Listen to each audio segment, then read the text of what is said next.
Well, Nelson Mandela Bay is battling a crippling water crisis, leading to the municipality declaring day zero. Residents find themselves having to choose between using the little water they have for either cooking, washing or drinking, as the dams have run dry.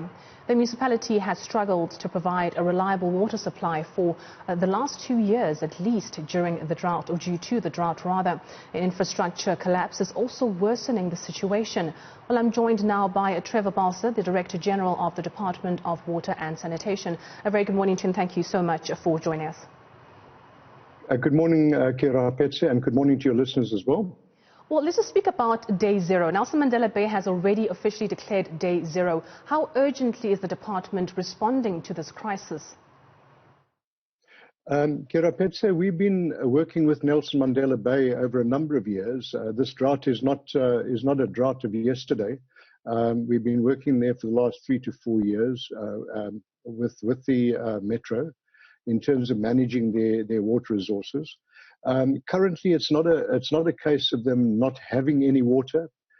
We do have Nelson Mandela Bay is supplied with water from two main sources. From the west, they get water from a series of 4 dams, the Kocha being the biggest dam, and then they also get water from the east, which is water that's transferred from the Harip Dam via a series of tunnels and canals to get to Nelson Mandela Bay. So the dams on the west have got about 18% water, and there's no problem with the supply from the east, from Harip. Where there is, however, a problem is within the municipal managed system, particularly in the reticulation systems, where they are using much more water than they are able to produce. In fact, they've got a shortfall of 22 megalitres a day. And the quickest way of dealing with that shortfall is for them to deal with the high levels of leaks which happen in their reticulation systems. But we had a lengthy discussion with Minister Lindiwe Sisulu on Friday, where we have agreed on an intervention plan, not only for Nelson Mandela Bay, but for other areas in the Eastern Cape, including amongst others, Bayers Nordia, Butterworth, Ogua, and also down in Nzambe. And this program is intended to intervene over a 2-month period. It's not a permanent solution, but we're operating in a space which is essentially the municipality's responsibility. My department does not take responsibility for reticulation within municipalities, but this is where the municipalities are failing, and we're having to put in an intervention. So we'll put a 2-month intervention in place. It'll be led by my Regional Chief Director, Portia Makanya, and I'll be assisted by the CEO of Rand Water, Sipho Masai. We'll be doing some procurement, rapid procurement, which already started yesterday, to assist the municipalities with additional tanks, that's static tanks, and also water tankers to cart water. It'll be done on a strict agreement basis with the municipalities that they agree to take over the service at the end of the 2-month period. So that kicked off on Friday afternoon already, and Sipho, Portia, and myself will be meeting with the Nelson Mandela Bay during the course of this week as well. Now, Mr. Balzer, you've mentioned some of the infrastructure challenges that the municipality is having, and of course the municipality is responsible for how they run themselves. But from where you stand, do you think that perhaps some of the contracts to do maintenance on the infrastructure, are they being awarded correctly to the relevant companies? I'm not able to comment on individual or contracts within the municipal areas. I'm sure they're doing the best they can with their resources. But many of the municipalities are stretched and have limited resources. Unlike Nelson Mandela Bay, which would have a fairly strong consumer base, which is able to pay for the services. Some of the more rural municipalities have got a very small paying consumer base, and that's the other problem that we're having to deal with, is the payment for services, particularly to our water boards who assist in the providing of the bulk services. But I'm sure the municipalities are doing the best they can. Well, I hope they are.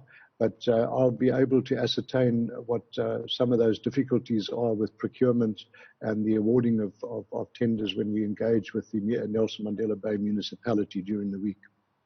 And then you have mentioned a 2-month intervention. Beyond those 2 months, are there other long-term plans for a more sustainable way to develop the infrastructure in those communities?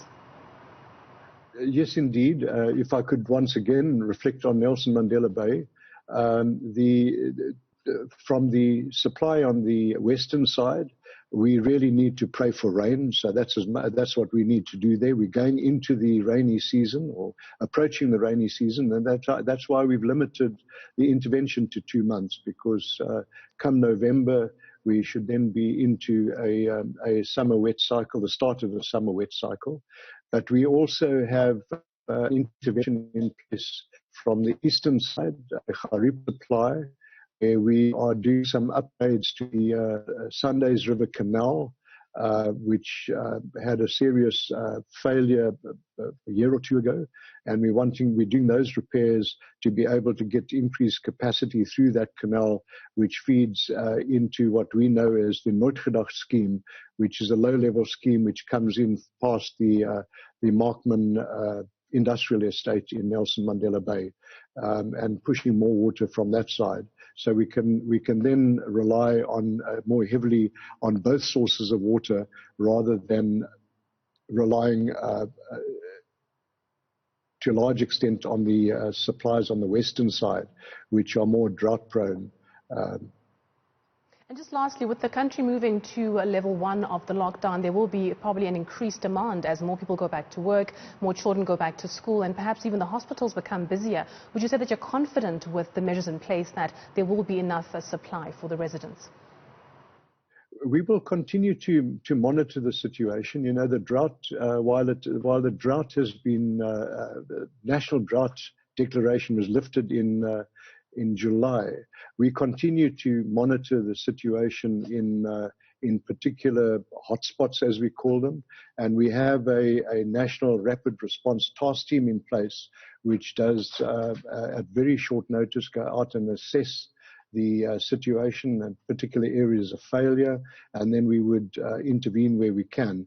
But here at Petse, what we need to make very clear that many of the failures that we see are within the municipal space, which is a cooperative governance and local and traditional affairs responsibility, and you've got departments within each province who take responsibility for the municipalities, and they really need to step up to the plate.